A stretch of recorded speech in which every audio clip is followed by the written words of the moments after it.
Hi అండి, welcome back to Rakshita tailoring.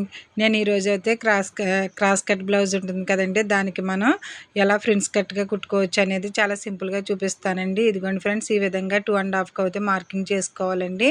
అక్కడి నుంచి కూడా ఒక 2.5కి మార్కింగ్ చేసుకుని మనం ఒక పైకి కూడా ఒక 2.5కి మార్కింగ్ చేసుకోవాలండి. ఈ విధంగా మార్క్ చేసిన తర్వాత ఆర్మ్ రౌండ్ దగ్గరికి ఒక లైన్ అయితే డ్రా చేయండి ఫ్రెండ్స్. ఇలా డ్రా చేసిన తర్వాత మనం ఒక స్టిచ్ అయితే ఇలాగా పైన వేసేసుకోవడమేనండి. ఇలా స్టిచ్ వేసిన తర్వాత మనం దీన్ని అయితే కొంచెం ఫోల్డ్ చేసి అయితే మనం కుట్టుకుంటే సరిపోతుందండి. చాలా సింపుల్గా అయిపోతుంది. ఇది క్రాస్ కట్ బ్లౌజ్కే మనం షేప్ బెల్ట్ వేసుకోవచ్చు. ఈ విధంగా మనం కింద వరకు కూడా ఒక లైన్ అయితే ఈ విధంగా కుట్టేయండి.